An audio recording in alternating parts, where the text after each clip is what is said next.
कि तूने अपने भाई मुसलमान की मदद नहीं की थी।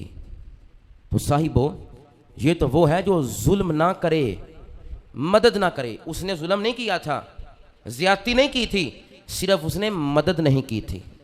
हम किस खुशफहमी में। हजरत अबू मैसरा आप फरमाते हैं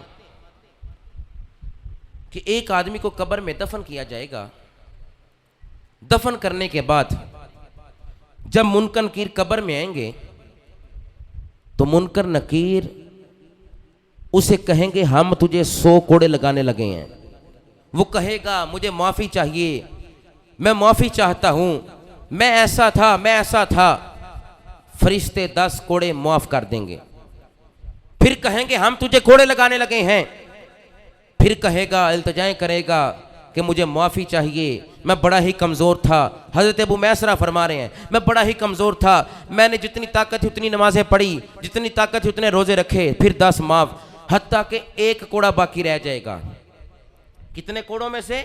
100 कोड़ों में से 1 कोड़ा बाकी रह जाएगा, उसकी सज़ा।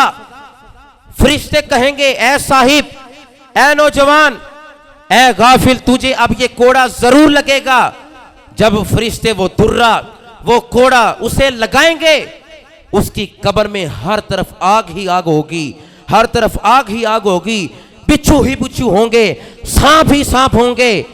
वो कहेगा मुझे माफ़ी चाहिए, अभी 1 कोड़ा लगा है, 100 लगने थे, 1 लगा तो आग ही आग कब्र में। साहिब जरा गौर तो कर कि क्यों नमाजों से दूर है, क्यों रोजों से दूर है, क्यों नाफरमानी कर रहा है, क्यों बेअदबी कर रहा है, क्यों गुस्ताख बन रहा है। सुन, जब 1 कोड़ा लगेगा कब्र के अंदर आग ही आग होगी, आग ही आग होगी। कहेगा मुझे ये कोड़ा क्यों लगाया गया? तवज्जो करो लोगों। वो कहेगा मुझे ये तो बताया जाए ये कोड़ा क्यों लगाया गया है।